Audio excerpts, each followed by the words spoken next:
पहला क्वेश्चन, दक्षिणी गोलार्ध पर साइबेरिया के समान ठंडी कठोर जलवायु का अनुभव क्यों नहीं होता है। मतलब वहाँ पे वहाँ की जलवायु ठंडी महसूस क्यों नहीं होती, जबकि दक्षिणी साइबेरिया का हिस्सा अ, ऊपर है, वो ज़्यादा ठंडी होनी चाहिए, जबकि दक्षिणी गोलार्ध पर वहाँ पर उतनी ठंडी नहीं मिलती जितनी उत्तरी गोलार्ध पर मिलेगी। उत्तरी गोलार्ध यानी साइबेरिया का हिस्सा। तो इसमें ऑप्शन है कि दक्षिणी गोलार्ध में उच्च अक्षांशों पर सापेक्षिक रूप से स्थल भाग की अनुपस्थिति है। ये बात सही है कि आप अर्थ देखते हैं तो नॉर्थ में ज़्यादा स्थल हैं, हेमिस्फेयर, और साउथ में ज़्यादा क्या है, समुद्री भाग हैं। समुद्री भाग होने की वजह से यहाँ की जलवायु कठोर हो जाती है, स्थल होने की वजह से। स्थल क्या होते हैं, जल्दी ठंडा होता है, जल्दी गर्म हो जाता है। पानी देर में ठंडा होता है और देर में गर्म होता है। इस कारण से यहाँ पर यहाँ की जलवायु कठोर नहीं रहती, नरम रहती है। इसको मृदु बोलते हैं। किसके कारण, समुद्र होने के कारण या ज़्यादा पानी होने के कारण। ठीक है, तो पहला ऑप्शन सही है। दूसरा ऑप्शन, जलवायु पर समुद्र का बहुत ज़्यादा प्रभाव होता है और सर्दियों की कठोरता में कमी हो जाती है, तो दूसरा भी सही हो रहा है। दोनों सही हो गए। सर्दियों की कठोरता मतलब ये होता है, जैसे एक हमारे यहाँ सर्दी होती है, बता रहे हमारे यहाँ एक ठंड होती है। ठंड के टाइम मिनिमम टेम्परेचर आपका जाता है 12 डिग्री 13 डिग्री, और कभी कभी ज़्यादा ठंड होता है तो 6 से 7 डिग्री। उसी में हम फील कर लेते हैं बहुत ज़्यादा ठंड। जबकि जो ऊपर उच्च अक्षांश के क्षेत्र हैं 60 डिग्री के ऊपर 75 डिग्री 80 डिग्री और 90 डिग्री तक, यहाँ पर टेम्परेचर हो जाता है -35 डिग्री -60 डिग्री, कहीं कहीं हो जाता है। ठीक है, साइबेरिया के एरिया में खासकर -60 डिग्री हो जाता है। तो यहाँ की ठंडी इतनी ज़्यादा बढ़ जाती है कि यहाँ पर लाइकेन और मांस जैसे वनस्पति भी नहीं जम पाते। तो इस सर्दी को बोलते हैं कि सर्दी बहुत ज़्यादा कठोर हो गई, हार्ड हो गई। ठीक है, और हमारे यहाँ की सर्दी क्या है, थोड़ी मृदु है, थोड़ी नरम है। ठीक है, अब ये बात समझ में आ गई, सर्दियों की कठोरता।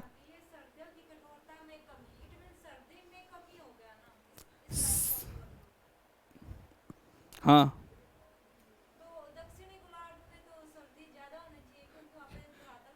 वही तो ये कह रहा है, यही तो हमने समझाया कि उत्तरी गोलार्ध में सर्दी ज़्यादा होती है कि यहाँ पे धरातल है। धरातल क्या होते हैं, जल्दी गर्म होता है और जल्दी ठंडा हो जाता है।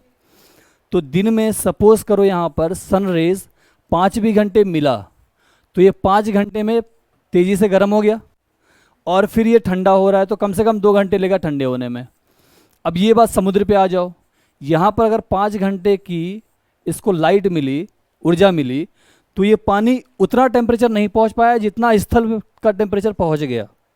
ठीक,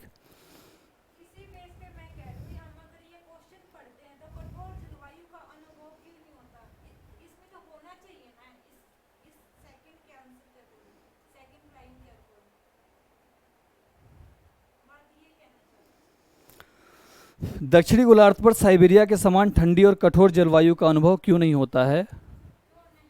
क्यों नहीं होता है, क्योंकि साइबेरिया में ज़्यादा ठंडी का अनुभव होता है, उतना साउथ के एरिया में ठंड का अनुभव नहीं होता।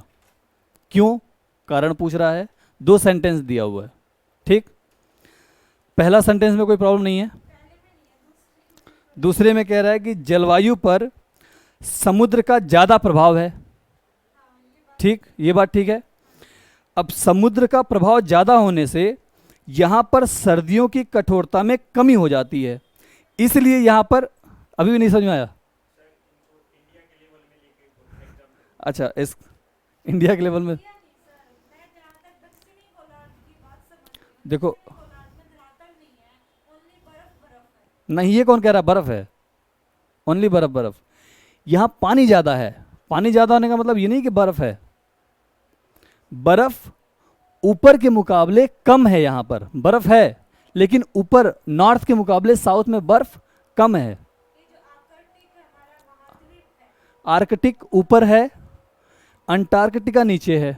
हाँ, अब बताओ। बर्फ ज़्यादा है। अब समझो बात को, आर्कटिक कहाँ पे है, 90 डिग्री पे। ये पूरा बर्फ जो जमा हुआ है। केवल इतना ही नहीं है, अभी पिछले साल अमेरिका में बहुत ज़्यादा सर्दी पड़ रही थी, और अमेरिका किस अक्षांश पर आता है? तो 90 डिग्री के नीचे, लगभग 75 और 80। ठीक है, अब यहाँ पर यही वाली सर्दी महसूस की जा रही थी पिछले साल अमेरिका में। इस साल भी वहाँ बहुत सर्दियाँ पड़ी हैं कि गाय और वहाँ के जो मवेशियाँ हैं उनके कान जम के कट गए। सब इस बात को समझना, ठीक है, कि जो ठंडी 90 डिग्री है वही ठंडी महसूस हो रही है अमेरिका के पास और साइबेरिया में भी।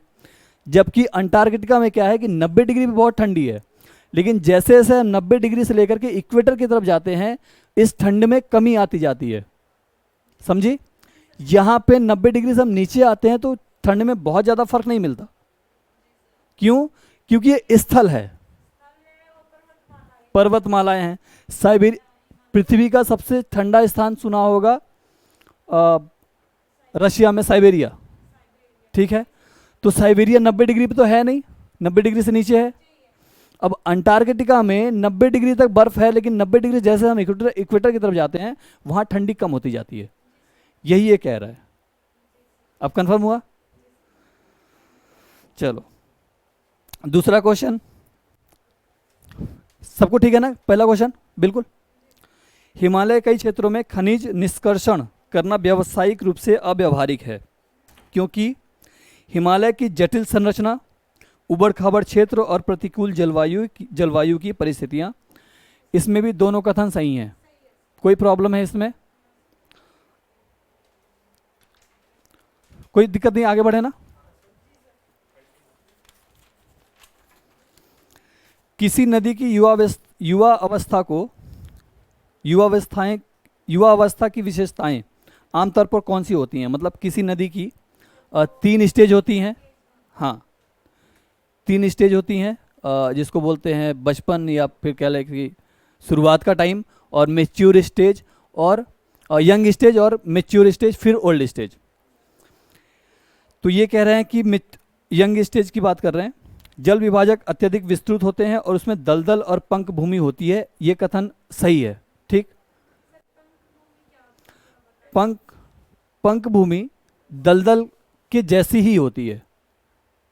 ठीक है, या तो मैं पिक्चर दिखाऊंगा या इसे इतना एक्सप्लेन कर पाऊंगा कि पंख भूमि दलदल जैसी होती है। ठीक, गीली, धस सकते हैं ठीक है, तो इसमें दलदल और पंख भूमि होती है। दूसरा, जहाँ कठोर चट्टानें पाई जाती हैं वहाँ छिपरिकाएँ और जल प्रपातों का निर्माण होता है। अब इसको थोड़ा सा समझ लेते हैं। जैसे आप लोगों ने सुना होगा, नदी जब पहाड़ों से चलती है तो काफ़ी पतली धारा बहती है ना? फिर कई धाराएं आती हैं और मिलती हैं और फिर ये नदी बड़ी हो जाती है, राइट? तो ये यंग स्टेज हो गया। अब ये पतली है और ये पहाड़ों से गिर रही हैं, वहाँ की चट्टानें कठोर होती हैं। कठोर होने की वजह से ये चट्टानों को काट नहीं पाती, तो कई बार होता है ये सीधी गिर रही होती हैं। ठीक है, तो ये सेकेंड लाइन वही कह रहा है कि छिपरिकाएँ और जल प्रपातों का निर्माण होता है, यानी वाटरफॉल्स का। यहाँ पे वाटरफॉल्स मिलते हैं, जैसे हमारे देहरादून में और हिमाचल में, उत्तराखंड में वाटरफॉल्स मिलते हैं। इसी कारण से छिपरिकाएँ वाटरफॉल्स नहीं होती हैं। छिपरिका एक तरीके रैपिड फ्लोज होता है, बहुत तेजी से गिरना, तेज धार। ठीक, और वाटरफॉल माने जल प्रपात को वाटरफॉल बोलेंगे। दूसरा कह रहा है कि नदियां स्वतंत्र रूप से प्रभावित होती हैं, जिससे प्राकृतिक तटबंधों और गोखुर झीलों का निर्माण होता है। अब इसमें समझना बात को कि जब ये ऊपर से आ रही हैं यंग स्टेज में, इनकी धाराएं पतली हैं, तेज हैं लेकिन ये पतली हैं, पानी कम है, तो ये कोई बाउंड्री नहीं बनाती। जब बहुत सारी धाराएं एक दूसरे से मिल जाती हैं, पानी का वॉल्यूम बढ़ जाता है और इनकी स्पीड ज़्यादा रहती है। इसको बोलते हैं मैच्योर स्टेज। ठीक है, यानी प्रौढ़ा अवस्था। तो मैच्योर स्टेज में ये बाउंड्रीज का निर्माण करती हैं, जिसे हम क्या बोलते हैं? तटबंध। ठीक, और यही आगे जा करके फिर बाद में रास्ते को चेंज करने लगती हैं। ऐसे बह रही, फिर ये ऐसे बहेगी, धीरे धीरे अपना रास्ता बदलती रहेगी। एक समय ऐसा आता है जब ये थोड़ा और मुड़ जाएगी। ठीक,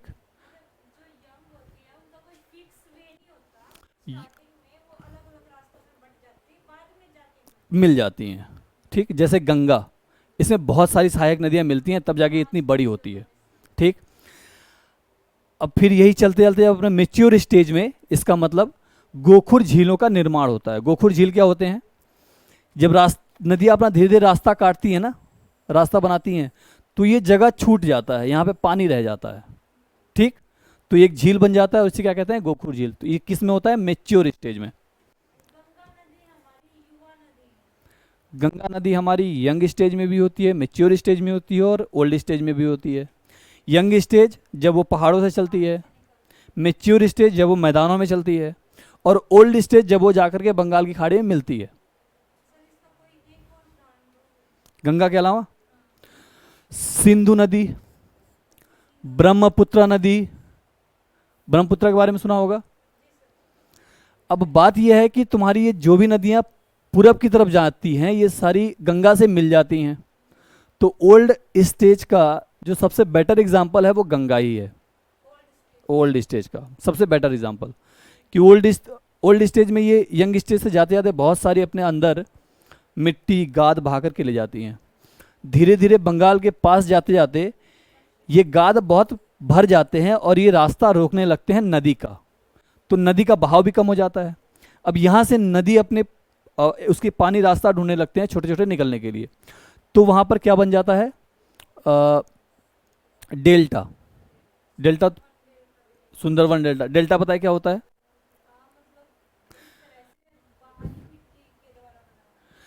डेल्टा बाहरी मिट्टी जो नदी बहाकर ले गई है, अब वो धीरे धीरे गाद कचड़ा और इसको कुछ भी कह सकते हैं, मिट्टियाँ जमा हो जाएंगी। अब यहाँ से नदियाँ अपना रास्ता फिर बदलने लगेंगी और ये नदी कई भागों में बढ़ जाती है, तो ये डेल्टा बन जाता है और जाके मिल जाती है बंगाल की खाड़ी में। तो ये डेल्टा हो गया। ठीक है, थर्ड गलत हो जाएगा ना इस हिसाब से, तो आंसर क्या हो गया? 1 और 2। ठीक है, अब ये क्वेश्चन थोड़ा सा टफ है, इसको समझना। ठीक, विषुवतीय प्रतिधारा वृहत सतही प्रवाह है जो पूर्व की ओर अटलांटिक, हिंद और प्रशांत महासागरों में जल को प्रवाहित करती है। इसके प्रवाह में योगदान करने वाले कारकों में कौन सा शामिल है? अब पहली बात कि विषुवतीय प्रतिधारा क्या होती है, तो एक होता है ये पूरा अर्थ है ना, और अटलांटिक को मान ले, ये एस आकार का है बेसिकली अटलांटिक। ठीक है, हिंद महासागर, और ये हो गया तुम्हारा पैसिफिक, प्रशांत महासागर। ठीक है, अब ये पानी, हम ये जानते हैं कि पानी रुकता नहीं है, पानी चलता रहता है। तो चलता है तो किस माध्यम से? इसका बहुत एक बड़ा माध्यम है, उसको बोलते हैं करंट। करंट को हम बोलते हैं समुद्री धारा। समुद्री धारा का नाम सुना होगा, करंट। तो करंट में कई तरह की होती हैं, कुछ होती हैं ठंडी और कुछ होती हैं गर्म।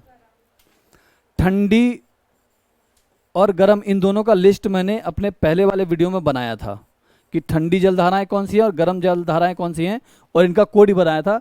जब पिछली वाले वीडियो यूट्यूब पे देखोगे उसमें शायद मिल जाएगा एक्सप्लेनेशन में। ठीक है, तो ये ठंडी धाराएं और गर्म धाराएं यही समुद्र को चलाती हैं। ठंडा पानी गर्म की तरफ जाता है और गर्म पानी ठंडा की तरफ जाता है, ये बेसिक कॉन्सेप्ट है। ठीक है, अब ये कह रहा है कि इसी तरह यहाँ पर एक करंट होता है जिसे इक्वेटोरियल करंट कहते हैं। इक्वेटोरियल इसलिए कहते हैं क्योंकि ये इक्वेटर पर चलता है। ठीक तो इक्वेटर के नॉर्थ और इक्वेटर के साउथ, इक्वेटोरियल, यहीं पर एंटी इक्वेटोरियल करंट भी चलता है। यानी एक हो गया विषुवतीय धारा इक्वेटोरियल करंट, और एक हो गया प्रति विषुवतीय धारा यानी काउंटर इक्वेटोरियल करंट। अब इसमें क्या होता है, इक्वेटोरियल करंट में पानी ऊपर से भी आ रहा है, नीचे से भी हिंद महासागर से भी जा रहा है और प्रशांत महासागर से भी जा रहा है। तो ये एक जगह इकट्ठा हो रहे हैं और ये घूम रहे हैं। यहीं पर काउंटर करंट डेवलप होता है, और ये काउंटर करंट क्या करता है, फिर इसी पानी को उल्टा ढकेलता है, चारों तरफ ढकेलता है। ठीक है, अब ये धकेलता है तो इसने पूछ रहा है कि कौन कौन से फोर्स काम कर रहे हैं। तो पहला फोर्स कॉरियोलिस फोर्स होता है, ये ज्योग्राफी क्लास में सर ने बताया होगा। अच्छा, आप लोग क्लास तो कर नहीं रहे। तो कोरियोलिस फोर्स की वजह से पानी घूमता है, ये बेसिक पता है ना।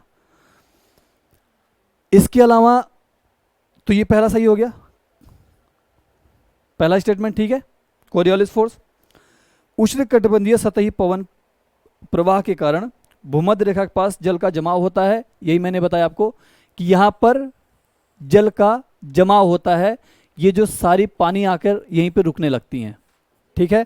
और रुकने की वजह से, इसी की वजह से कोरियोलिस फोर्स लगता है और हवाएं चलती हैं, तो ये काउंटर करती है। जब काउंटर करती है तो वही पानी फिर वापस अपनी अपनी जगह पे जाना शुरू कर देता है, ठीक है। तो ठीक है ना। चलो नेक्स्ट क्वेश्चन, चक्रवात।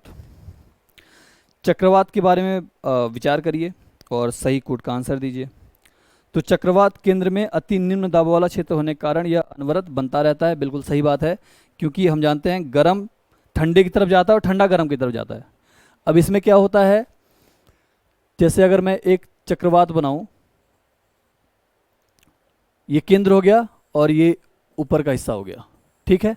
इसमें क्या होता है, पहले हवा अंदर की ओर जाती है, अंदर की ओर जाती है और ये घूम जाती है, तो बीच में एक लो प्रेशर जोन क्रिएट हो जाता है। ये लो प्रेशर जोन इसको बाहर धकेलता है और एंटी करंट जो है, हाई प्रेशर जोन इसको अंदर धकेलता है। तो एक तरीके से एक चक्र बन जाता है। समझ में आ रही है बात? एक अंदर धकेल रहा है, एक बाहर धकेल रहा है, और ऐसे ही ये चीज बन जाता है, ठीक है। तो इसे हम क्या कहते हैं, चक्रवात। सेंटर में क्या हो गया, इसको आंख बोलते हैं, और इसमें क्या होता है, लो प्रेशर होता है, ठीक है। तो पहला, ये अनवरत बना रहता है, ये बात ठीक हो गई। दूसरा, बहुत कम चक्रवात अरब सागर में उत्पन्न होते हैं, लेकिन बंगाल खाड़ी में बनने वाले चक्रवातों की तुलना में अपेक्षाकृत सशक्त होते हैं। ये बिल्कुल गलत है, क्योंकि बिल्कुल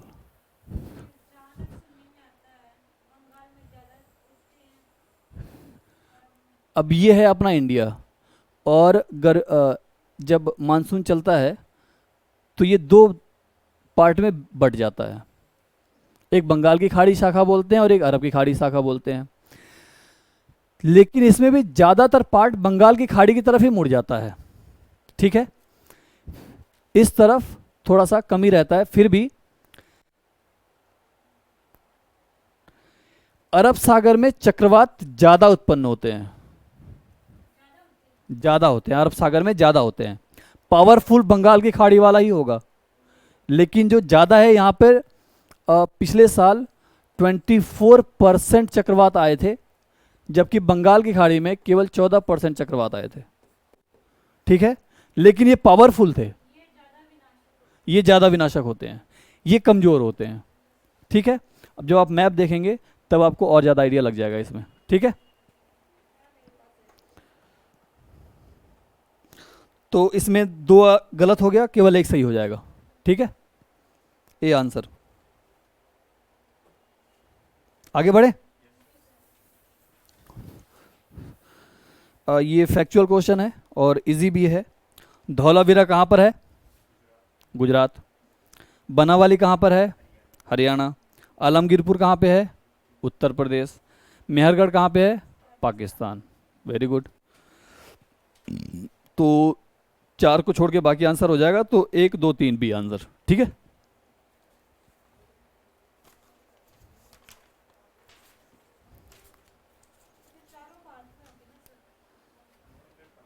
मेहरगढ़ पाकिस्तान में है ना। नेक्स्ट क्वेश्चन, राजा चोल एक भारत के निम्नलिखित सांस्कृतिक विरासतों में से किससे संबंधित है, ठीक है। तो तंजौर का बृहदेश्वर मंदिर का निर्माण इन्होंने कराया था 1010 ईस्वी में। किसने, राजराजा चोल ने। बेसिकली ये लोग अपने आप को भव्य दिखाने के लिए बहुत बड़े बड़े मंदिरों का निर्माण करते थे, राइट।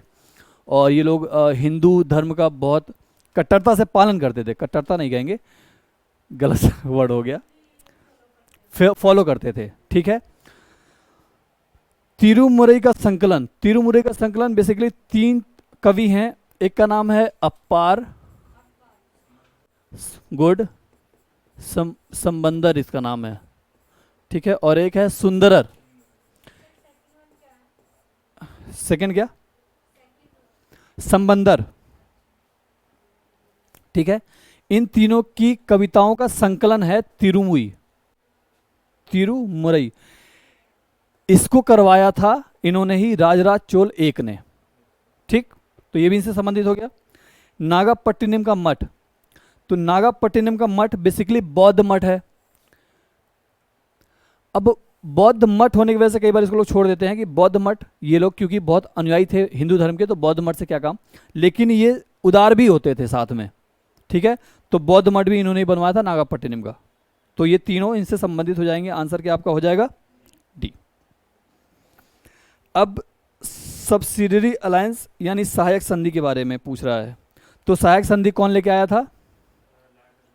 वेलेस्ली। ठीक है, लॉर्ड वेलेस्ली। अच्छा, सहायक संधि को भारत में सबसे पहले किसने शुरू किया था? कुछ अंदाजा है? हाँ, नहीं, भारत में ही हुआ था।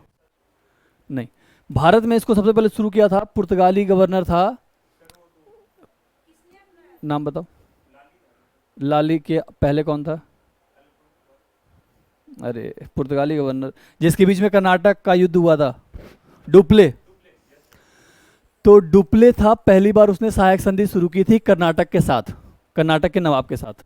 ठीक है, बाद में उसी को फॉर्मेटिंग कर दिया वेलेस्ली ने, तो उनके नाम से जानते हैं हम इसको। ठीक है, कंफ्यूज नहीं होना है, लेकिन अगर पूछेगा तो वेलेस्ली ही मारेंगे। ठीक है, तो लॉर्ड वेलेस्ली ने शुरू किया था। भारतीय शासकों को अपने स्वतंत्र सशस्त्र बल रखने की अनुमति नहीं थी, ये सही है। ठीक है, दूसरा है कि रियासतों में ब्रिटिश प्रतिनिधियों को संरक्षण प्रदान किया जाता था, ये गलत है। संरक्षण नहीं दिया जाता था, ये कहाँ, उल्टा संरक्षण लेते थे ये तो संरक्षण कहाँ से दे पाएंगे। और इसमें वेलेस्ली ने ही एक कोई रियासत भी था, उसको उसके कुछ क्षेत्र ले लिए थे, बेसिकली अवध का ही क्षेत्र ले लिया था, क्योंकि वो इनका खर्चा नहीं उठा पा रहे थे। राइट, अवध के नवाब, उनका कुछ क्षेत्र ले लिया था केवल। फर्स्ट हो जाएगा। शैलोत्कीर्ण 3 सिर वाले शिव महेश मूर्ति निम्नलिखित किस द्वीप पर स्थित हैं? क्या आंसर लगाया आप लोगों ने? ये एलिफेंटा में है। गुड। अब एलिफेंटा में ये 3 सिर वाली मूर्ति है शिव की, और ये गुप्त कला से संबंधित है। ठीक है, अब एलिफेंटा में केवल गुप्त कला नहीं है, वहां पे चालुक्य कला भी है। ठीक है, गुप्त और चालुक्य कला संबंधित है एलिफेंटा, ये भी आपका एक क्वेश्चन हो सकता है एग्जाम में। ठीक है, अब ये जो महेश मूर्ति है 3 सिर वाली, इसका मतलब क्या हुआ? शिव को 3 रूप में जानते हैं हम, किस किस में? पालक, संहारक और क्रिएचर। क्रिएचर है ना, तो वो तीनों इसी को रिप्रेजेंट करते हैं। ठीक है, और ये 20 फुट लगभग ऊंची मूर्ति है। तो इस एलिफेंटा में सबसे जो कहते हैं कि कलात्मक रूप से उत्कीर्ण है, वो यही मूर्ति है। ठीक है, कम है। अब बात है महालवाड़ी व्यवस्था के बारे में, विचार कीजिए। तो इसमें पहला कथन दे रहा है वॉरेन हेस्टिंग्स के बारे में, गलत हो गया। वॉरेन हेस्टिंग्स ने किसकी शुरुआत की थी? स्थायी बंदोबस्त। कहाँ पे? बंगाल में। तो महालवाड़ी किसने शुरू की थी? Holt Mackenzie. गुड, 1882 में। ठीक है, 82, 1822 तो बहुत पुराना हो जाएगा। ठीक है, 22 लिखा हुआ क्या कहीं? 22 पड़ा हुआ है, स्थायी बंदोबस्त है।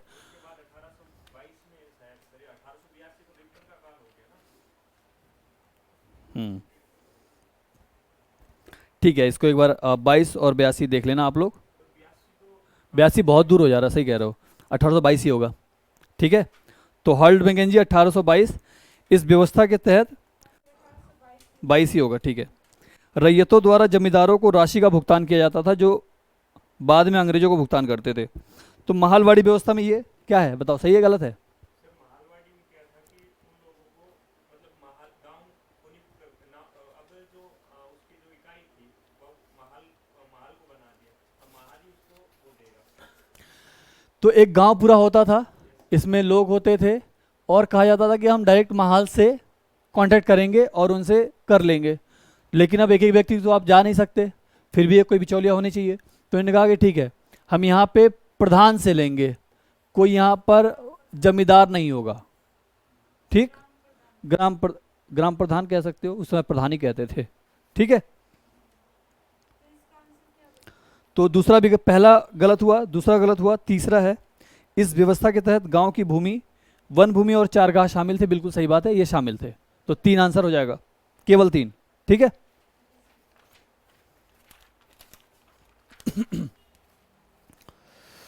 अच्छा, पहली बौद्ध संगीति के बारे में पूछ रहा है, इनके कथनों पर विचार करना है।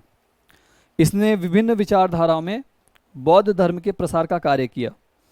ये कथन गलत हो जाएगा, क्योंकि चौथी बौद्ध संगीति में, ठीक है, ये 2 पार्ट में डिवाइड हुए थे, हीनयान और good good very good, Hinayana और महायान में। तो वहीं से इनके विचार ज़्यादा फैले थे। ठीक है, ये विभाजन केवल उनके लिए नुकसानदायक नहीं था, बल्कि फ़ायदा भी था, क्योंकि ये उसके बाद ही महायान बहुत ज़्यादा फैला था, और ये न सिर्फ इंडिया में, इंडिया के बाहर भी पहुंच गया था। ठीक है, तो इस विचारधारा का प्रसार हुआ था चौथी बौद्ध संगीति के बाद। इसने बुद्ध की शिक्षाओं, शुद्ध और शिष्य के नियमों को संरक्षित किया।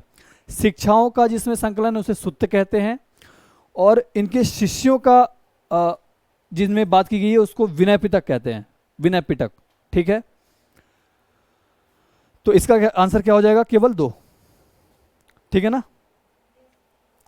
चलो।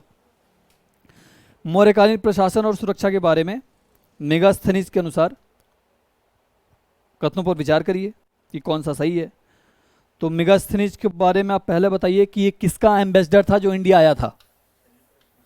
Seleucus Nicator. गुड, तो सेल्यूकस निकेटर ने इसको भेजा था, ये इंडिया आया था, बहुत दिन तक चंद्रगुप्त मौर्य के दरबार में रहा था।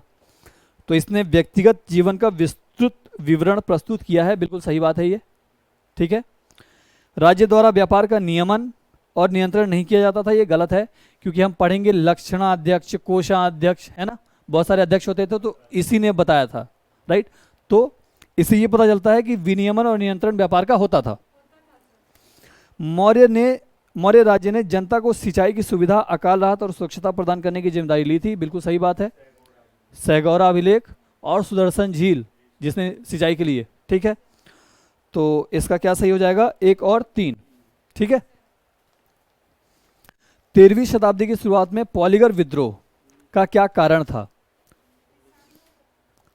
ठीक है, बेसिकली तमिलनाडु में एक जगह है, उसको बोलते हैं तिरुनेवेली। तिरुनेवेली में एक राज्य हुआ करता था, उस राज्य को अंग्रेजों ने अपने कब्जे में कुछ हद तक ले लिया था, और वहाँ पर अपना शासन चलाने लगे थे, और वहाँ पर भूमि के ऊपर कर इन्होंने बढ़ा दिया था। ठीक है, बाकी तरह की जो कर होते थे वो बढ़ा दिए थे। तो इसी राज्य में थे पॉलीगर। पॉलीगर कौन होते थे? यहाँ के जमींदार होते थे बेसिकली। गुड, ठीक है, तो पॉलीगर होते थे। इन्हीं पॉलीगरों ने बढ़े हुए इस कर के विरुद्ध में विद्रोह कर दिया था। ठीक है, तो इसमें कौन सा ऑप्शन मैच कर रहा है? बी, दमनकारी भूमि राजस्व प्रणाली। हाँ ठीक, गुड। वैसे अंग्रेजों के खिलाफ ज्यादातर विद्रोह इसी के लिए होंगे, दमनकारी भूमि राजस्व प्रणाली। अकाल भी होंगे। ठीक है, लेकिन ज्यादातर इनकी टैक्स सिस्टम की वजह से ही विद्रोह होते थे। ठीक है, स्वदेशी आंदोलन से पूर्व के वर्षों के दौरान प्रभावशाली समाचार पत्रों का विकास हुआ था। उनके संपादकों का सही सुमेलन करना है। तो स्वदेश मित्र, अब यहां पे मैं लिखता जाता हूं कौन सा किसका किसका था। तो स्वदेश मित्र किसका था? जी सुब्रमण्यम अय्यर। ये तो इसमें लिखा ही हुआ है अय्यर साहब का। ठीक है, फिर अमृत बाजार पत्रिका में मोतीलाल घोष थे, और इनके अलावा एक और थे शिशिर कुमार घोष। दो लोगों ने मिलकर शुरू किया था अमृत बाजार पत्रिका। फिर वॉइस ऑफ इंडिया, इसमें एस एन सेन लिखा हुआ है, ये गलत है। वॉइस ऑफ इंडिया किसका है? दादा भाई नौरोजी। तो एस एन सेन का कौन सा है? दर्पण। ठीक है। इसके अलावा गोखले हैं, उनका सुधारक है। और सूर्यनाथ बनर्जी का एक बंगाली है। ठीक है। फिर हाँ, और जो सबसे पूछा जाता है सबसे ज़्यादा, आपके भी एग्जाम में पूछा जा सकता है, वो है गोपाल कृष्ण गोखले, नहीं सॉरी, बीजी तिलक का। तिलक के दो पेपर कौन कौन से थे? मराठा और केसरी, ये याद रखना है। ठीक है। पता है लैंग्वेज, पता है किस पेपर की कौन सी लैंग्वेज थी?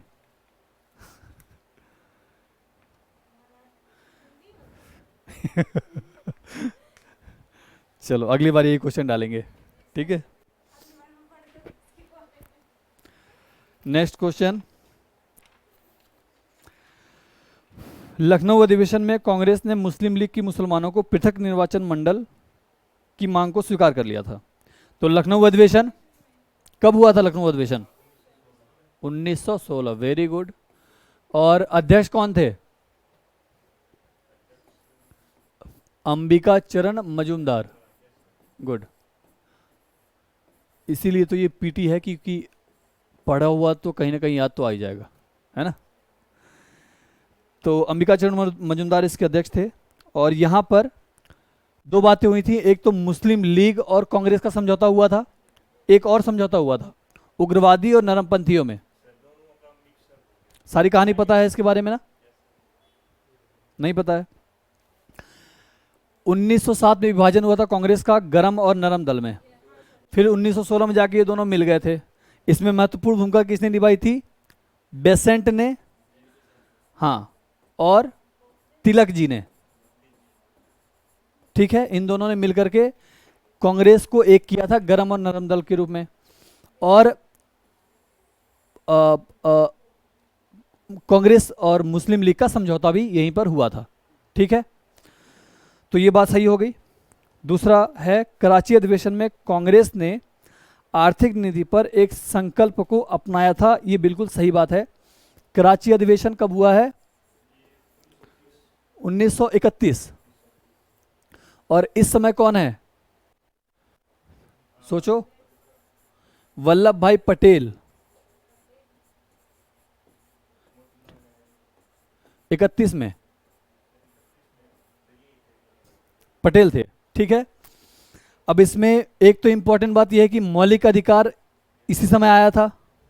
ठीक है, 31 के कराची अधिवेशन में। इसके अलावा जो सबसे इंपॉर्टेंट है वो है आर्थिक सुधार की बात करी गई थी, और इसी में पहली बार कांग्रेस ने अपना आर्थिक रुख अपनाया था। उन्होंने कहा था कि हम जमींदारी के खिलाफ हैं, ये बात याद रखना। ठीक है। इसके अलावा इन्होंने कहा था कि बहुत सारे टैक्स को कम करिए, अंग्रेजों से डिमांड करी थी, राइट। राजस्व में कमी करने की बात कही थी। ठीक है। तो ये इस वजह से कराची अधिवेशन में इंपॉर्टेंट हो जाता है। तो ये दोनों आपके ऑप्शन सही हो गए और आंसर हो गया सी। ठीक। अब ये हाल ही में प्रधानमंत्री करंट का क्वेश्चन है। प्रधानमंत्री नरेंद्र मोदी ने ये वीडियो कॉन्फ्रेंसिंग के थ्रू मैत्री सेतु का उद्घाटन किया है। ये क्या है? एक पुल है। ठीक है। और ये पुल फेनी नदी पर बनाया गया है। ये पहला कथन सही है। दूसरा कथन कह रहा है पश्चिम बंगाल और बांग्लादेश के बीच में है, तो पश्चिम बंगाल के बीच में नहीं है, त्रिपुरा के बीच में है। गुड। ठीक है। तो केवल एक हो जाएगा, बाकी सब सही है। हाँ, एक ये अच्छा क्वेश्चन है और इससे आप सबको अवेयर रहना चाहिए और लोगों को करना भी चाहिए। हाल ही में प्रकाशित फूड वेस्ट इंडेक्स रिपोर्ट आया है 2021 में, और अभी बात करेंगे। तो इसमें पहला कथन है कि इसे विश्व खाद्य कार्यक्रम यानी वर्ल्ड फूड प्रोग्राम ने जारी किया है, तो ये गलत हो गया। किसने जारी किया है? यूनेप ने। यूनेप। ठीक। United Nation Environment Programme. और इस रिपोर्ट के अनुसार भारत में घरेलू भोजन भोजन बर्बादी प्रतिवर्ष 50 किलोग्राम प्रति व्यक्ति है। ये कथन बिल्कुल सही है। तो पहला इसका आंसर केवल बी हो जाएगा। दो कथन सही है, एक गलत है। ठीक है, अब इस रिपोर्ट के बारे में जान लो कि ये यूनिप ने शुरू किया है और इसमें भारत में प्रति व्यक्ति प्रति वर्ष 50 किलोग्राम खाने की बर्बादी जाती है। ठीक है, जो हर साल भारत में टोटल कितना हो जा रहा है, 7,60,163 टन के बराबर हो जा रहा है। इतना खाना हम वेस्ट कर रहे हैं। ठीक है, तो ये अवेयर आप लोगों को, बाकी लोगों को भी करिए। हाल ही में के बिरला फाउंडेशन द्वारा दिए जाने वाला प्रतिष्ठित 30वां बिहारी पुरस्कार किसे प्रदान किया गया? कोई क्लू? मोहन कृष्ण वोहरा हैं, राइट। और मोहन कृष्ण वोहरा को इसलिए दिया गया कि उन्होंने एक क्रिटिसिज्म बुक लिखी है, तस्लीमा संघर्ष और साहित्य। तस्लीमा संघर्ष और साहित्य उनकी बुक का नाम है। इसी के लिए इन्हें 30वां बिहारी पुरस्कार दिया गया है, साहित्य। अब ये हरियाणा स्पेशल आ गया। इसमें आप लोग को ज़्यादा अब पता होगा, खैर हम आंसर निकालते हैं। ठीक है, कौन सा त्यौहार विशेष रूप से भाई बहनों का त्यौहार होता है? बताइए। भाई बहनों का त्यौहार सलोनी कब मनाया जाता है? अगस्त में। ठीक है, तो इसका आंसर सी हो गया। आगे बढ़े ना। ओके, ठीक है। हाल ही में किस भारतीय ने रोम में मार्टियो पेलिकोन वर्ल्ड रैंकिंग श्रृंखला में स्वर्ण पदक जीता है? बजरंग पुनिया, बिल्कुल सही बात है। और ये 65 किलोग्राम फ्री स्टाइल में इन्होंने ये पदक जीता था। किसको हराया था? तुलगा तुमुर ओचिर, मंगोलिया का है। ठीक है चलो, किसको हराया इंपॉर्टेंट नहीं है, बजरंग पुनिया इंपॉर्टेंट है, बस ये नाम याद रखना। और किस में जीता, ये फ्री स्टाइल याद होना चाहिए कि किस मंगोलिया का, उसको हराया था।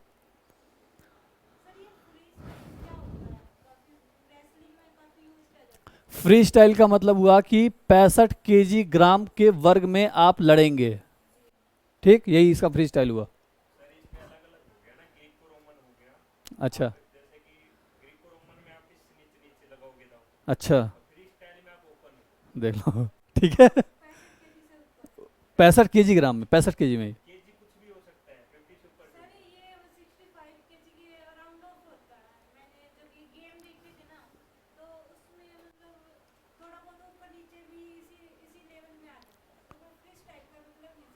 फ्री स्टाइल अभी बताया ना, जैसे ये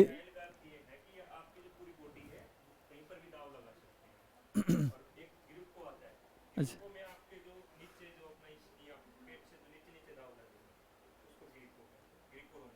ठीक है, बाकी वो पहलवान का काम है, हमें इतना ही जानना है। चलो, बाबा रामेश्वर धाम हरियाणा किस शहर में स्थित है? वामनवास में, महेंद्रगढ़ में। यहाँ पर और भी सारी मंदिर हैं। इसको बनवाया था बेसिकली रामेश्वर दास ने ही, इसीलिए इसे रामेश्वर धाम कहते हैं, है ना। ठीक है, हरियाणा किस शहर में रत्न आभूषण पार्क है? गढ़ी हरसरू, गुड। अब गढ़ी हरसरू बताओ। गुरुग्राम में, गुरुग्राम में है। ठीक है, ठीक है। हरियाणा किस शहर से समुद्रगुप्त के सिक्के मिले हैं? मीठाथल, मीताथल होना चाहिए, है ना, मीताथल, बेवाड़ी। ठीक है,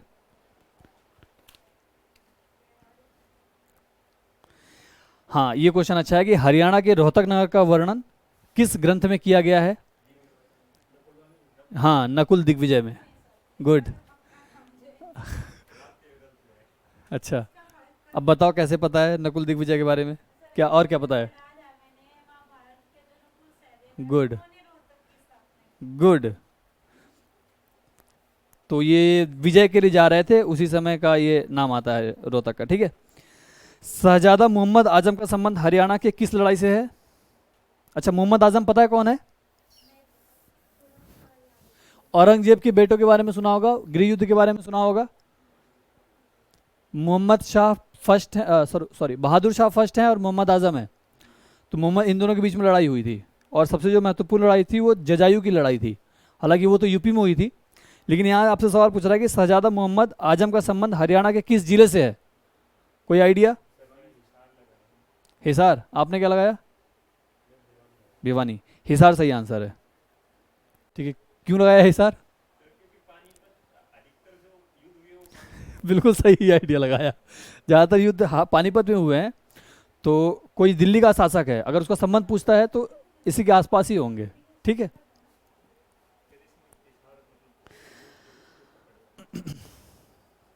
चलो, महमूद गजनवी ने थानेसर पर आक्रमण कब किया? 1014 में, बिल्कुल सही बात है। बेसिकली वो आक्रमण तो बहुत डाउट था। अच्छा, तो थानेसर की इसीलिए इंपॉर्टेंट है कि वो बढ़ते बढ़ते आक्रमण तो उसने बहुत पहले शुरू कर दिया था, लेकिन 1014 में वो थानेसर तक आ पहुंचा था, राइट। तो कहते हैं कि उत्तर भारत के अंदर आ गया था वो, ठीक है। तो थानेसर 1014। हाँ, ये क्वेश्चन अच्छा है, 27 नंबर। भारत केसरी और हिंद केसरी का खिताब किसे दिया गया है? Good, master Chandgi Ram. तो ये काफ़ी पुराने हैं और इन्हें अर्जुन पुरस्कार और पद्मश्री भी दिया गया है। ये कुश्ती से हैं। पद्मश्री। आगे बढ़े। गुरु तेग बहादुर शहादत देने जाते समय दिल्ली में कहाँ रुके थे? तो ये एक गुरुद्वारा है, लाखन माजरा। गुड। अच्छा, लाखन माजरा का और कुछ इंपॉर्टेंट बताओ। लाखन माजरा बेसिकली यहाँ पर एक कुंड है और वहाँ पर मेला लगता है 1 से 15 मार्च के आसपास। पता है इस बारे में? गौहारण कुंड, हाँ सही, ठीक है। और एक कुंड और है, कोई एक कुंड और है, गुड़गांव में है क्या शायद, सुहाना कुंड कोई है? हाँ, गुड़गांव में ही है, सुहाना कुंड है ना। वहाँ पे भी ऐसा ही मेला लगता है कुंड में। अच्छा, अब ये देख लेना कि कौन से कुंड कहाँ कहाँ है, मेला लगते हैं और क्या क्या उसकी विशेषता है, ठीक है। ये क्वेश्चन आ सकता है।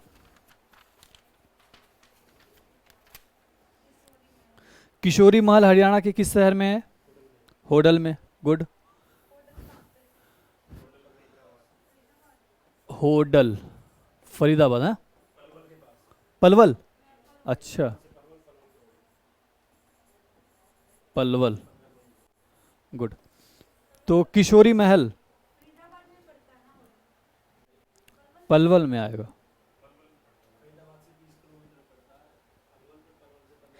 ये किशोरी रानी थी, उन्हीं के नाम पे ये बनवाया गया था। और ये किशोरी रानी कौन है? वो सूरजमल है ना, जाट, उन्हीं की शायद दूसरी बीवी हैं और उन्हीं के लिए बनाया गया था। ये बहुत प्यारी थी जाटमल को। ज्वार के उत्पादन क्षेत्र में हरियाणा का कौन सा जिला पहले स्थान पर है? गुड, रोहतक, ठीक है। अधकिला फूल रचना के लेखक कौन है? क्या बात, उनके और किसी? बाल मुकुंद गुप्त। और उनकी कुछ किताबों का नाम? कई रचनाएं हैं वैसे, हरिदास, खिलौना और खेल खिलौना, इसी टाइप का है, खेल तमाशा, ठीक है। हरियाणवी सिनेमा की पहली फिल्म का क्या नाम है? हरफूल सिंह जाट जुलानी। किसी ने देखी है? नहीं देखी है। हरियाणा में संत संप्रदाय के कौन से काल को स्वर्ण काल माना जाता है? 16वीं शताब्दी, 18वीं शताब्दी होगा, ठीक है। 18वीं क्यों होगा? इसको थोड़ा सा ऐसे समझते हैं कि संत परंपरा हमारी विकसित हुई है, एक इसको ऐसे समझना लॉजिकली, दक्षिण में कब, 1000 ईस्वी के आसपास। अच्छा, 1000 ईस्वी के आसपास क्या स्थिति है उत्तर भारत में? वही अभी हमने देखा 1014 में थानेश्वर में। तो अब जो संत परंपरा वो यहाँ आ रही है, अब यही 16वीं 17वीं 18वीं ये उत्तर भारत की तरफ जाने लगी। तो जैसे जैसे सहिष्णु शासक हुए वैसे वैसे ये फैला, लेकिन जब कट्टरपंथी शासक आते थे तो इस पर रोक लग जाता था। 18वीं शताब्दी में क्या हुआ कि धीरे धीरे मुगल वंश डाउन हो गया बिल्कुल, और उस समय इधर आपके मराठा के एक सरदार हैं, अब उनका नाम नहीं याद आ रहा है, जो भाग करके पंजाब गए थे, रणजीत सिंह के पास उनसे शरण मांगी थी। चलो, इसके अलावा आपके जाट हैं, ठीक है। तो इधर हिंदू संस्कृति बढ़ रही है, तो जैसे जैसे बढ़ रही है वैसे जैसे मौका मिला वैसे संत परंपरा हरियाणा में भी आ गई 18वीं शताब्दी में, ठीक है। तो रीजन समझ में आ गया थोड़ा बहुत। किस मृदा को डाकर मृदा कहते हैं? भारी मृदा को डाकर मृदा कहते हैं, भारी मृदा को, ठीक है। हरियाणा में हिंदी के बाद दूसरी भाषा कौन सी है? हरियाणा के बाद दूसरी भाषा? हाँ, अरे भाई, हरियाणवी भाषा है और हरियाणवी भाषा वहां की पहली भाषा है। अच्छा, हिंदी भाषा है, ओके ओके, हरियाणवी भाषा नहीं है, बोली है, हाँ ठीक। तो दूसरी भाषा पंजाबी होगी, पहली हिंदी और दूसरी पंजाबी, गुड। हरियाणा पुलिस द्वारा अपराध की जांच में तेजी लाने के लिए प्रदेश में चौथी रीजनल फोरेंसिक साइंस लैब शुरू किया गया। ये कहां पे शुरू किया गया? हिसार में, ठीक है। एक हिफाजत अभियान शुरू किया गया है, पता है क्या है ये? नेक्स्ट क्वेश्चन पढ़ो। हाँ, उन्हीं के लिए हिफाजत अभियान शुरू किया गया है, तो ये अब याद रखना, ठीक है। इसी तरीके का जेल रेडियो का उद्घाटन किया गया है अंबाला जेल में। अच्छा, है ना?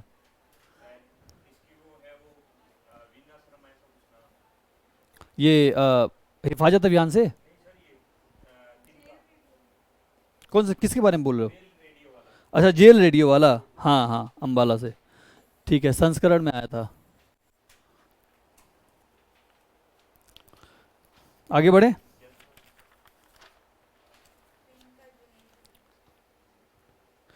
हरियाणा की किस बेटी ने फेमिना मिस ग्रैंड इंडिया खिताब जीता है? मनिका शिवकंद। और मनिका शिवकंद का नाम इससे भी याद रखना कि अगला क्वेश्चन भी है कि मेरा पानी मेरी विरासत योजना है, उसी की ब्रांड एम्बेसडर है। दोनों क्वेश्चन है इसमें, ठीक है। मनिका शिवकंद, तो मनिका शिवकंद से एक क्वेश्चन जरूर आना चाहिए। तोमर राजपूतों द्वारा बनवाया गया किला राय पिथौरा कहाँ है? राय पिथौरा ग्वालियर में है? नहीं, दिल्ली में है। राय पिथौरा तोमर राजपूतों द्वारा बनाया है किला, तोमर है तो दिल्ली होगा, ठीक है। ठीक है, नेक्स्ट क्वेश्चन। ब्रिटिश भारत में वेल्बी आयोग की स्थापना निम्नलिखित में से किसकी जांच के लिए की गई थी? तो आप इसमें क्या लगाया आप लोगों ने आंसर? हाँ, रॉयल इंडियन नेवी। आपने कुछ नहीं, तुमने क्या लगाया? छोड़ दिया। तो वेल्बी आयोग की स्थापना बेसिकली धन निकासन सिद्धांत आप लोगों ने पढ़ा होगा, किसने दिया था? दादा भाई नौरोजी ने दिया था। उन्होंने बहुत सारे आक्षेप बहुत सारी बातें कही थी, अंग्रेजों ने इसकी जांच के लिए कि सही है कि गलत है, इस आयोग की स्थापना की थी, वेल्बी आयोग की। तो अब बताओ ऑप्शन क्या हो जाएगा आंसर? कहाँ गया क्वेश्चन? हाँ, डी, धन की निकासी के लिए, ठीक है। बाकी डिटेल एक्सप्लेनेशन में दिया हुआ है। द्वितीय बुद्ध किसे कहते हैं? सेकंड बुद्ध? नहीं, पद्म संभव को कहते हैं, ठीक है। मैत्रेय भावी बुद्ध हो गया, हाँ। और अश्वघोष तो बुद्ध में आते नहीं है, उनके बौद्ध संगीत ही हुई थी, उसमें अवलोकितेश्वर ये पहले बुद्ध में आते हैं, मैत्रेय भावी बुद्ध हैं और पद्म संभव द्वितीय बुद्ध हैं। ठीक है, आगे बढ़े। नेक्स्ट क्वेश्चन, ये क्वेश्चन थोड़ा सा अच्छा है। ईस्ट इंडिया कंपनी ने किस वर्ष बॉम्बे को पुर्तगालियों से प्राप्त किया था? गुड, 1668 में। अब इस बारे में पता होगा कि पुर्तगालियों की राजकुमारी थी, हाँ, कैथरीन, उन्हीं से शादी हुई थी तो इनको दहेज मिला था। गुड। गुलामगिरी नामक पुस्तक किसने लिखी थी? ज्योतिबा फूले। अब ज्योतिबा फूले के बारे में कुछ इंपॉर्टेंट बातें ये है कि पश्चिमी भारत यानी महाराष्ट्र में इन्होंने, हाँ, पहले ये थे जिन्होंने अस्पृश्यता के लिए, अनटचबिलिटी के लिए आंदोलन शुरू किया था। ठीक है, महिला शिक्षा पे काम किया था और इसके अलावा सत्यशोधक समाज की स्थापना करी थी इन्होंने। ठीक है, और बाकी नेट पे ढूंढना जो जो मिले। अच्छा, गुलामगिरी इनकी जो पुस्तक है इसका सब्जेक्ट क्या है? अमेरिका की दास प्रथा पर लिखा गया है ये पुस्तक।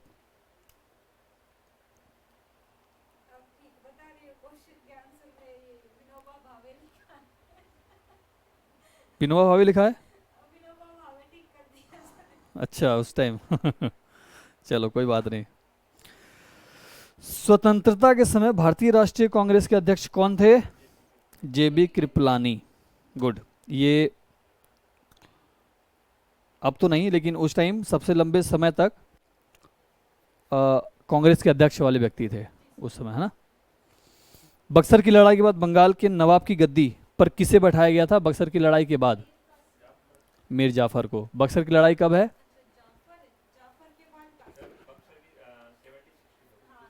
1764 में। ठीक है, और उसमें सिराजुद्दौला को हराया गया था और मीर जाफर। कहानी सब पता है ना। स्वदेश बांधव समिति की स्थापना किसने की थी? गुड। कहाँ पे स्वदेश बांधव समिति स्थापना हुई थी? कहाँ पे? बंगाल। ठीक है। निम्नलिखित में क्या जलवायु परिवर्तन पर एक्शन प्लान का हिस्सा नहीं है? जलवायु परिवर्तन पर। ठीक है, तो इसमें क्या पूछ रहा नहीं है? तो पहले आंसर देख लो, इसका आंसर होगा बी। ये बी प्रदूषण पर नियंत्रण के लिए राष्ट्रीय मिशन ये जलवायु परिवर्तन पर एक्शन प्लान का हिस्सा नहीं है। तो हिस्सा क्या हो जाएगा? राष्ट्रीय जल मिशन, सतत कृषि के लिए राष्ट्रीय मिशन और सतत आवास के लिए राष्ट्रीय मिशन। ठीक है, आगे बढ़े।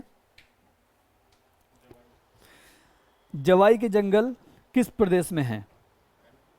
राजस्थान में है। बेसिकली जवाई बांध है और जवाई हिल्स भी है वहां पे। ठीक है, गुड, हाँ, ठीक है। तो इसी के हिसाब से इसका नाम जवाई पड़ा है। तो जवाई के जंगल हो गए, ये कहाँ पे? राजस्थान में। सर्वाधिक पर्यावरण संवेदनशील जगहों की खोज किस राज्य में की गई है? ये थोड़ा सा लॉजिकल क्वेश्चन है। आजकल के करंट को ध्यान में रखोगे तो इसका आंसर मिल जाएगा। पहले तो इसका आंसर जान लो कि महाराष्ट्र में है। ठीक है, और महाराष्ट्र में कई सारे ऐसे प्रोजेक्ट चल रहे हैं, अभी से नहीं, बहुत पुराने से भी, कि वहाँ के जंगलों को बहुत नुकसान हो रहा है। राइट, तो वहाँ पे कमेटी बनाई गई और देखा गया कि सबसे ज़्यादा नुकसान संवेदनशील जगह कौन से हैं, तो वो महाराष्ट्र ही है। ठीक है, विक्रमशिला गंगा डॉल्फिन अभ्यारण्य बनाया गया बिहार में। गुड, बिहार में है। गंगा कहाँ कहाँ किस किस राज्य से बहती है? 5 राज्यों से बहती है। सबसे ज्यादा बहाव उसका किस राज्य में है? 10 राज्य। गंगा काउंट करो। उत्तराखंड, यूपी, एमपी का थोड़ा सा एरिया नहीं आता, एमपी नहीं आता। हाँ, 5 ही राज्य हैं। फिर बिहार, बंगाल और एक मेरे ख्याल से कुछ और आ जाएगा, झारखंड आ जाना चाहिए, कोई रास्ता आ जाना चाहिए। ठीक है, अभी देखना पड़ेगा। एक 5 राज्य हैं, तो इसमें भी यूपी, बिहार और बंगाल में इसकी सबसे बड़ी सबसे ज़्यादा बहती है। तो अभ्यारण्य बनाया गया है बिहार में, यहीं पर डॉल्फिन मिलती है गंगा में। ठीक है, तो इसका आंसर बिहार। निम्नलिखित प्रोटोकॉल में से कौन सा एक्सेस और बेनिफिट शेयरिंग तंत्र से संबंधित है? Access and benefit sharing, Nagoya Protocol. बहुत बढ़िया। नागोया प्रोटोकॉल इन्वायरमेंट पर बैठक है जो समय समय पर होता रहता है, ठीक है, जो तुमने पढ़ा होगा। अब इसके बारे में, हाँ, क्लाइमेट चेंज को लेकर के, अब इसको नेट पे ढूंढना और डिटेल फैक्ट, हाँ हाँ, ये ऐसी चीज़ें जो इजीली मिल जाएंगी। निम्नलिखित पर विचार कीजिए। अंतर्राष्ट्रीय जैव विविधता, अंतर्राष्ट्रीय चावल अनुसंधान केंद्र और अंतर्राष्ट्रीय मक्का और गेहूं सुधार केंद्र कहाँ पर है? इसका आंसर होगा ए। गुड। तो अंतर्राष्ट्रीय जैव विविधता कहाँ पर है? इटली में। अंतर्राष्ट्रीय चावल अनुसंधान केंद्र कहाँ पर है? गुड। और फिलीपींस, कटक। भारत में रीजनल है, रीजनल है, हाँ। और मक्का और गेहूं सुधार केंद्र कहाँ होगा? मैक्सिको, ठीक है। अब बताओ जैव विविधता का अंतर्राष्ट्रीय कार्यालय कहाँ पर है? ठीक है, रोम।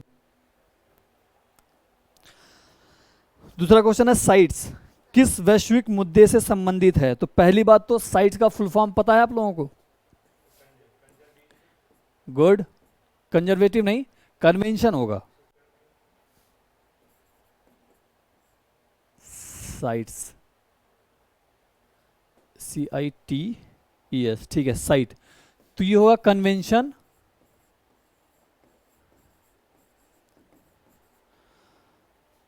Convention on international trade in endangered species of wild फोना एंड फ्लोरा। तो इसके नाम से क्या निकल के आ रहा है? इन्वायरमेंट, यानी पर्यावरण संरक्षण, ठीक। साइट्स किससे संबंधित हो जाएगा? पर्यावरण संरक्षण से, ठीक है। क्लार्क बी वेविन पुरस्कार किससे संबंधित है? वाइल्ड लाइफ से, गुड। वन्यजीव सुरक्षा, क्लार्क बी बेविन एक पर्यावरणविद हैं और इन्हीं के नाम पर ये पुरस्कार दिया जा रहा है, ठीक है। ठीक है, गृह मानक, एक मानक है। जैसे आपका इको मार्क आपने सुना होगा, हाल मार्क सुना होगा, ठीक है ना, तो वो भी एक मानक है। उसी तरीके से इको मार्ग सुना है ना? इको मार्ग किसका मानक है? ये पर्यावरण, इकोलॉजी, मतलब ऐसी वस्तु जो आपके हाथ में है वो इकोलॉजी के लिए हानिकारक तो नहीं है, यही इसका मार्क लगाया जाता है, ठीक है। उसी तरीके से गृह मानक भी है और ये भी पर्यावरण मानक से ही संबंधित है, ठीक है। इन्वायरमेंटल स्टैंडर्ड, एक होता है इकोलॉजिकल स्टैंडर्ड, जो इको मार्क आपने सुना, हॉल मार्क सुना, इसी तरीके से जो भी मार्क होता है सब ऐसा ही होता है। फिर ये गृह है, पर्यावरण मानक है।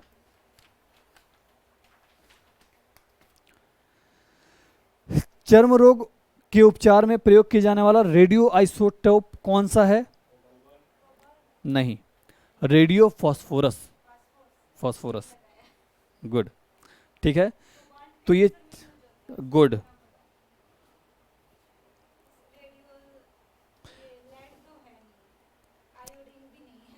बढ़िया क्वेश्चन लगाया तुमने। तो चर्म रोग में अब याद रहेगा रेडियो फॉस्फोरस। बहुत अधिक ऊंचाई पर जाने पर मनुष्य की लाल रुधिर कणिकाओं का क्या होता है? बिल्कुल बढ़ जाती है, ठीक है। कैसे लगाया?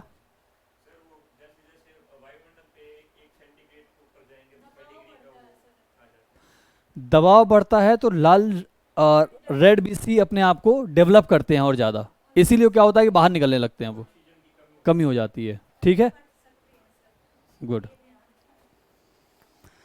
चलो, आधुनिक चर्म शोधन उद्योग में कौन सी भारू धातु पाई जाती है जो विषैली होती है?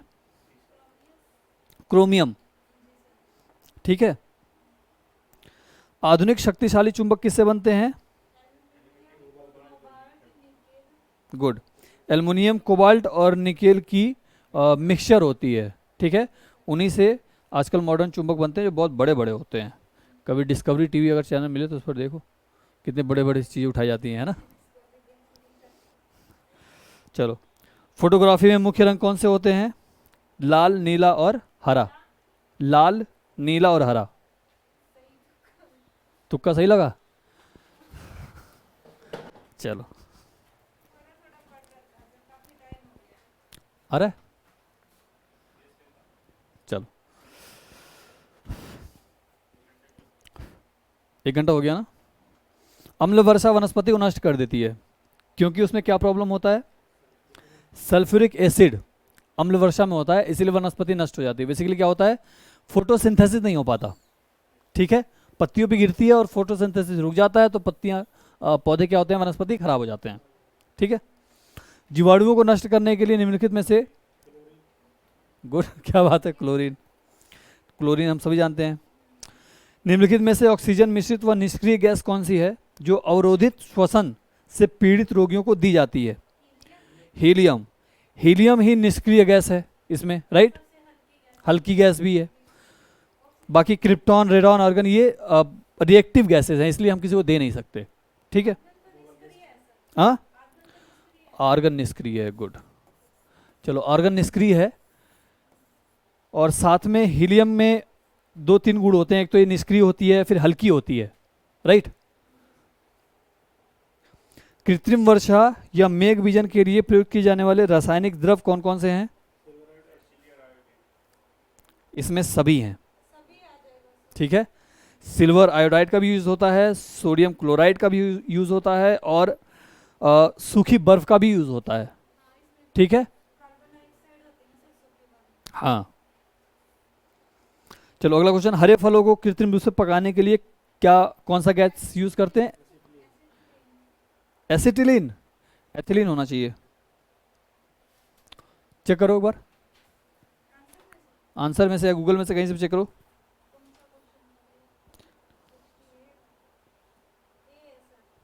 ठीक है, एथिलीन होगा।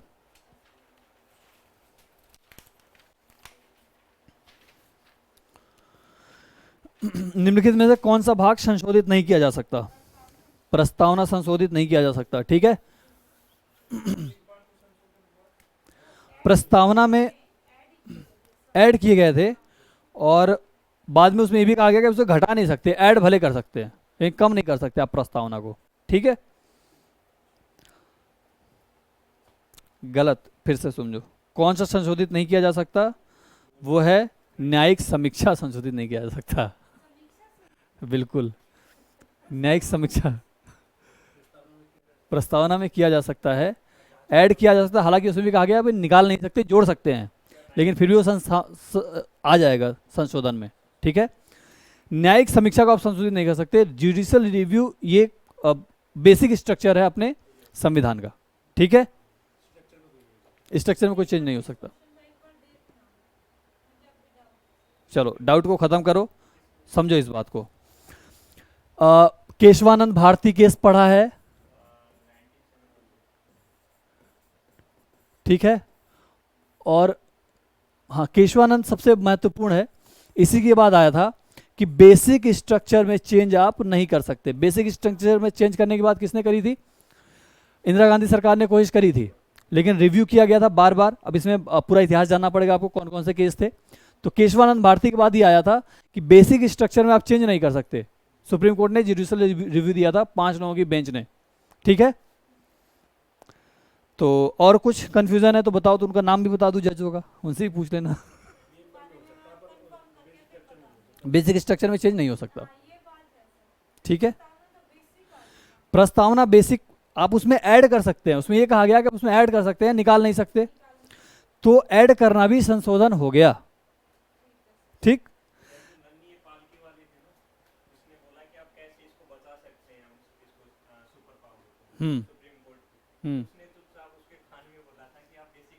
लगा दो, हाँ हाँ हाँ, ठीक है। भारतीय संविधान में संशोधन का प्रस्ताव किस देश के संविधान से लिया गया है? दक्षिण अफ्रीका, ठीक है।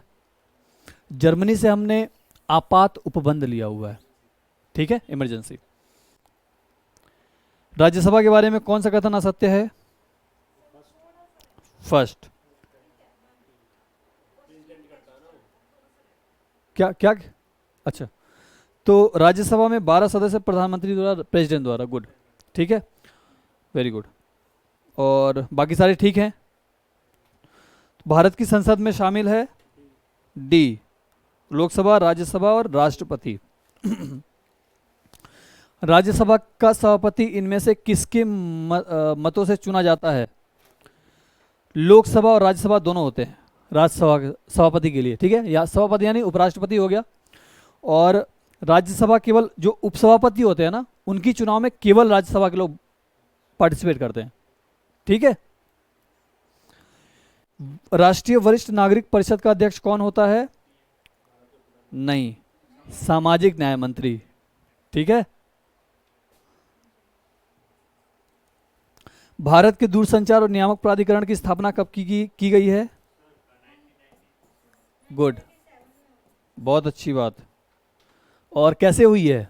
संसद ने एक कानून बना के किया है। कैसे पता इतना कुछ?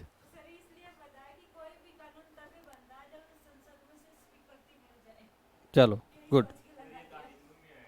अच्छा, हिंदू में आया था। अच्छा अच्छा अच्छा।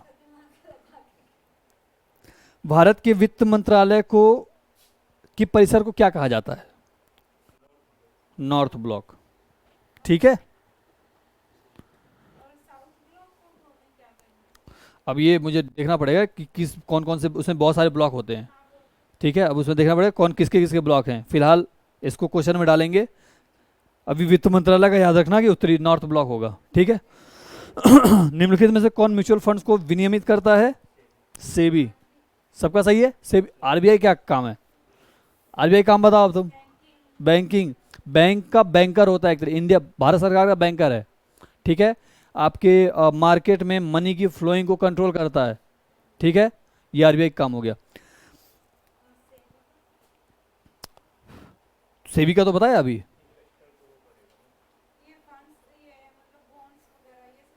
सेबी करता है, ठीक है। म्यूचुअल फंड्स हो गए, बॉन्ड्स हो गए। बॉन्ड्स कई तरह के होते हैं। इरडा बोलते हैं इसको, इंडियन रेगुलेटरी। हाँ, अच्छा, इंश्योरेंस को Indian regulatory development authority, insurance regulatory development authority, ठीक है। खाद्य कूपन का विचार सबसे पहले किसने दिया था? कौशिक बसु ने दिया था, ठीक है। व्यापार और आर्थिक समिति टैर्क की अध्यक्षता कौन करता है? व्यापार और आर्थिक संबंध समिति। नहीं, वित्त मंत्री करता है, वित्त मंत्री, ठीक है।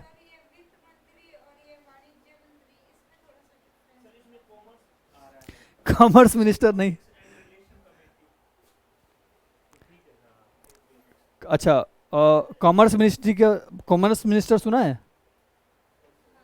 कॉमर्स मिनिस्टर और फाइनेंस मिनिस्टर। तो व्यापार और आर्थिक संबंध समिति, इसकी अध्यक्षता वित्त मंत्री ही करता है, ठीक है। कौन है आपका इस समय वित्त मंत्री? ठीक है। भारत में डॉलर रुपया विनिमय दर किस पर निर्भर करती है? डॉलर रुपया विनिमय दर समझ में आ रहा है? हाँ, गुड। तो अभी बताओ कौन इस पर किस पर निर्भर करता है? सरकारी नियंत्रण पर। सरकारी नियंत्रण पर यह निर्भर नहीं करता, ठीक है। जब से भारत ने, हाँ, ये मांग आपूर्ति संतुलन आरबीआई की मौद्रिक नीति पर भी नहीं करता, ठीक है। केवल इंडिया का सिस्टम ये है कि केवल मांग और आपूर्ति के आधार पर ही डॉलर और रुपया का एक्सचेंज रेट तय होता है, ठीक है। नहीं करती, सिर्फ मार्केट करता है, ठीक है। हमारे ग्रह की सबसे पतली परत कौन सी है? भूपर्पटी। कितनी मोटाई है, कुछ आइडिया बताओ? एवरेज 100 किलोमीटर, ये एवरेज है, ठीक है। बाकी कहीं पे ये 135 किलोमीटर भी मोटी हो जाती है, कहीं पे 8 किलोमीटर पतली भी है, समझा रही बात। लेकिन एवरेज इसका क्या होगा? 100 किलोमीटर। हाँ, सबसे मोटी मेंटल, ये अर्थ है तो ये ऊपर का परपटी हो गया, इसके बाद मेंटल आता है। मेंटल है लगभग 60, हाँ बीच की है। आंतरिक को बोलते हैं कोर। कोर का नहीं पता है? तो मेंटल होता है 6700 किलोमीटर तक, सबसे मोटा ये होता है। भूपर्पटी के नीचे मेंटल होता है और मेंटल के नीचे कोर होता है। ठीक है, अब ये ज्योग्राफी में पढ़ना कि इसमें बहुत सारा डिसकंटिन्यूटी होता है, इसको संबद्धता बोलते हैं, एक लेयर होता है जिसको अलग करते हैं। ठीक है, फिर ये और डिटेल में। जिब्राल्टर जलडमरू मध्य, यानी जिब्राल्टर जलडमरू मध्य क्या होता है? स्टेट। मोरक्को और स्पेन, ठीक है, के बीच में है। इसमें एक्सप्लेनेशन में मैप भी होगा, देखना है क्या कोई बात? अच्छा चलो आगे बढ़े। रेनू, लेटराइट मृदा का निर्माण कैसे होता है? लिंचिंग के द्वारा। अब लिंचिंग प्रक्रिया क्या होती है? बेसिकली ये होता है कि लेटराइट पता है कहाँ पे है सबसे ज़्यादा इंडिया में? सबसे ज़्यादा लेटराइट मिट्टी, लेटराइट की सबसे ज़्यादा और कठोर मिट्टी मिलती है वो गुजरात में। हाँ, काली मिट्टी भी है लेकिन लेटराइट मिट्टी यहाँ की बहुत खास है। खास इसलिए है क्योंकि बाकी जगह पे सोर्स है लेटराइट होने के, लेकिन यहाँ पे सोर्स कम है। फिर भी हो गया कैसे? बेसिकली जो मिट्टी है उस पर बारिश होता है। बारिश जब होता है और इसके जो मिनरल्स हैं वो बह जाते हैं, इसके बाद तेज धूप पड़ती है तो मिनरल्स कठोर होकर के और टफ होकर टूट जाते हैं, फिर वो बह भी जाते, उड़ भी जाते हैं, तो बाकी जो मृदा बचती है वो कठोर हो जाती है। ठीक है, और बाकी जगह इसका क्या रीज़न है कि नदियाँ आती हैं, नदियों में बाढ़ आता है और ये बाढ़ कई बार इस मिट्टी के ऊपरी परत को बहा ले जाती हैं, तो मिनरल्स चले जाते हैं। मिनरल्स न होने वजह से क्या हो जाता है? ये लेटराइट मृदा हो जाता है। तो इसका कारण क्या हो जाएगा? लिंचिंग की प्रक्रिया से। ठीक है, ओरोजेनिक बल से किसका निर्माण होता है? ओरोजेनिक बल क्या होता है पता है?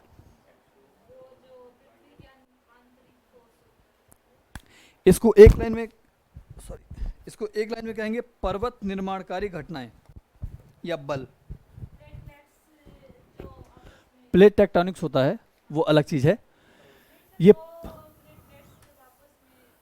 दो प्लेटें आपस में मिलती हैं, बिल्कुल मिलती हैं, टकराती हैं, इसी को कहते हैं पर्वत निर्माणकारी बल। ठीक है, ओरोजेनिक फोर्स। ठीक है, तो ओरोजेनिक फोर्स में क्या होता है? ब्लॉक पर्वत का निर्माण होता है और फोल्ड पर्वत का निर्माण होता है। बिल्कुल तुम्हारी सही बात है कि जब दो प्लेटें हैं बड़ी बड़ी, वो आपस में या तो टकराती हैं तो कुछ उठता है, टूट जाता है तो खसक जाते हैं तो बीच में गड्ढा हो जाता है, राइट? तो इस तरीके से ब्लॉक पर्वत और फोल्ड पर्वत का निर्माण होता है। ठीक है, रेलिक्ट पर्वत इससे संबंधित नहीं है। एक और दो, हाँ आगे बढ़े। निम्नलिखित में से कौन सी पर्वत श्रृंखला विश्व की सबसे लंबी पर्वत श्रृंखला है? एंडीज पर्वत, गुड। और एंडीज पर्वत किन किन देशों से होकर के गुजर रही है? दक्षिण अमेरिका में है ये, होना चाहिए मेरे ख्याल से, इसका ऐसे होगा। ठीक है, तो इसमें वेनेजुएला, कोलंबिया, चिली, पेरू और अर्जेंटीना से होकर के जाता है ये। ठीक, मैक्सिको ये नॉर्थ है और ये साउथ है, इनके बीच में आता है मैक्सिको, सेंट्रल अमेरिका बोलते हैं। ठीक है, फॉकलैंड द्वीप को लेकर के किन दो देशों के बीच में विवाद है? ऑक्सस रह गया। ऑक्सस निम्नलिखित में से किस नदी का प्राचीन नाम है? बताओ क्या आंसर दिया है? अमू दरिया। अमू दरिया नाम, हाँ अमू दरिया है, अफगानिस्तान में पड़ता है ये, मिडिल ईस्ट में पड़ते हैं, और अफगानिस्तान, तजाकिस्तान, उज्बेकिस्तान, इन देशों से होकर के वो बहता है। ठीक है, आगे बढ़ें। अब घर पे जाना तो अमू दरिया को, ऑक्सस नदी को ढूंढना, अंडरलाइन करना किन किन देशों से गुजर रहा है, ठीक है। फॉकलैंड द्वीप को लेकर के किन दो देशों के बीच में विवाद है? हाँ, देखो फॉकलैंड एक तो समझो कि यहाँ पर है, एक द्वीप है, ये तुम्हारा नॉर्थ साउथ अमेरिका है, और यहीं पर है फॉकलैंड द्वीप। यहाँ पर पहले ब्रिटेन का शासन हुआ करता था, ठीक है, बाद में ब्रिटेन चले गए, और अर्जेंटीना भी इस पर कहता है कि ये मेरा है, और ब्रिटेन कहता है कि ये मेरा है, ठीक है। तो आंसर क्या हो जाएगा? अर्जेंटीना और ब्रिटेन, डी। केप अग्लुहास किन दो धाराओं को अलग करता है? अगर ये इंडिया का मैप है और ये आपका अफ्रीका वाला मैप हो गया, ठीक है, ये हिंद महासागर है पूरा, ये अटलांटिक महासागर है, और यहीं पर बहता है अग्लुहास का धारा, ठीक है।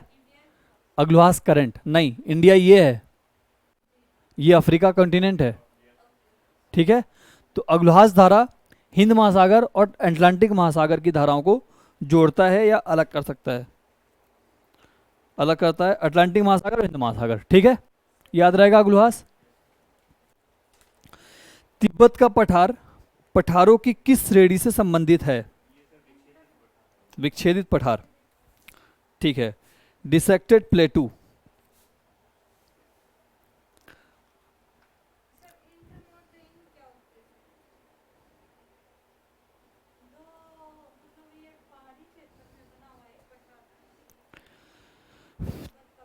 तिब्बत ऊंचाई पर है, और ये विश्व की छत भी कही जाती है क्योंकि बहुत ऊंचाई पर है, राइट। अब ये कौन सा पठार नहीं हो सकता है? तो इसमें ज्वालामुखी पठार दिया, ज्वालामुखी पठार का एग्जांपल पता है? ज्वालामुखी पठार का एग्जांपल बताओ, तो कोई एग्जांपल तो दो। भारत का दक्कन का पठार, ज्वालामुखी पठार का एग्जांपल, भारत का दक्कन का पठार, ठीक है। और महाद्वीपीय पठार का एग्जांपल दो।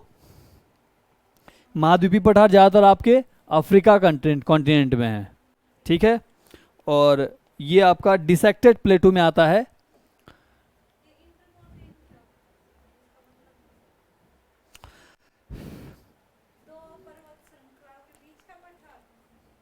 इंटरमोंटेन, चलो इसे मैं तुम्हें बताऊंगा नेक्स्ट क्लास में, ठीक है।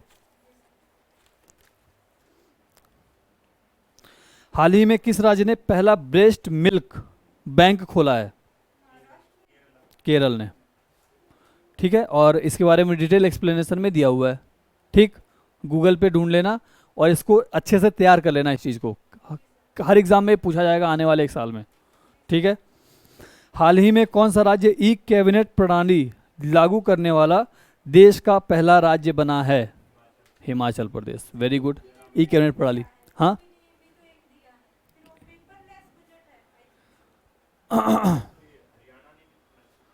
पेपरलेस बजट अभी अभी, हाँ अभी न्यूज़ तो मैंने सुना था, हरियाणा ने किया है अभी, हरियाणा का बजट अभी आया है पेपरलेस बजट का, चेक कर लेना, मुझे लग रहा है हरियाणा ही होगा इसका आंसर, ठीक है, पेपरलेस बजट का। हाल ही में ये आगे बढ़े ना, ई कैबिनेट प्रणाली हो गया, हाल ही में CPCB के द्वारा जारी देश के 112 सबसे प्रदूषित स्थलों में कौन सा राज्य पहले स्थान पर रहा है? क्या आंसर लगाया? कर्नाटका तो देश के अच्छे शहरों में आता है।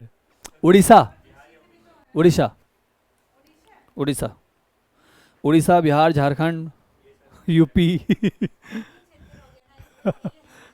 IT क्षेत्र साफ सुथरे रहेंगे, ठीक है। प्रदूषित अलग है, हाँ ये प्रदूषित ही पूछा है, लेकिन फिलहाल उड़ीसा इसका आंसर है, ठीक है। हाल ही में भारत के कितने राज्यों और केंद्र शासित प्रदेशों में CSIR फूलों की खेती अभियान लागू करने की डॉक्टर हर्षवर्धन ने मंजूरी दी है? 21। 21 राज्यों में फूलों की खेती होगी, इसकी मंजूरी दी है, फूलों की खेती, ठीक है।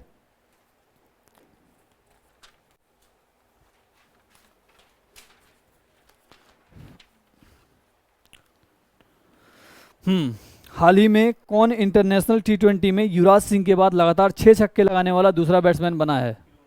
Kieron Pollard. गुड, ठीक है। चलो ऐसे एक दो क्वेश्चन आएंगे आपके खेल वाले भी, तो आप, हाँ क्रिकेट से भी क्वेश्चन आएंगे, आपके पहलवान कुश्ती से भी क्वेश्चन आएंगे, बैडमिंटन से भी क्वेश्चन आ सकते हैं, ठीक है। हाल ही में भारतीय पुरुष स्कीट टीम ने मिस्र के काहिरा में शॉटगन वर्ल्ड कप में कौन सा मेडल जीता है?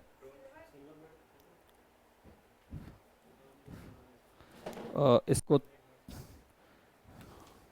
ब्रॉन्ज मेडल, हाँ ठीक है, गोल्ड तो जीतने से रहे। वही मैं सोच रहा हूँ क्या पता एक बार आया कि शायद सिल्वर जीता हो। ठीक है। भारत किस राज्य को प्रधानमंत्री किसान सम्मान निधि योजना को बेहतर ढंग से लागू करने के लिए राष्ट्रीय स्तर पर पहला स्थान मिला है? यूपी, ठीक है, क्योंकि सबसे इस समय प्यारे वही हैं हमारे योगी जी। 28 फरवरी को पूरे भारत में कौन सा दिवस मनाया जाता है? राष्ट्रीय विज्ञान दिवस, ठीक।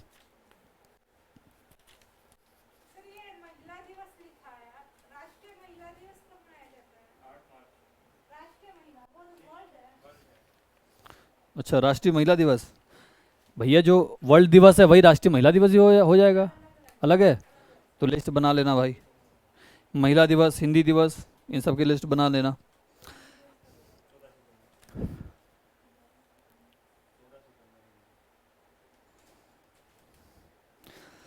चलो बाकी कुछ करंट के क्वेश्चन है, ठीक है।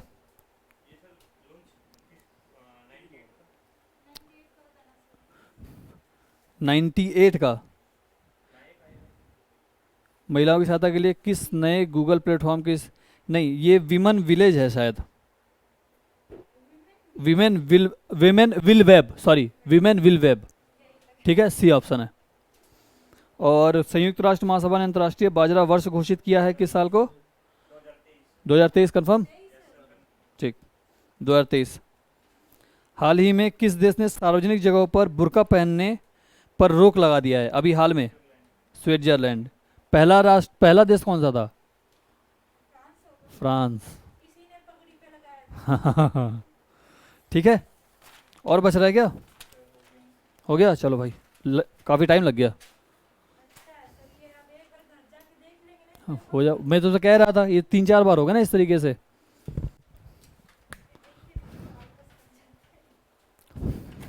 गौरव, गौरव है क्या? चलो मैं ही बंद कर देता हूँ।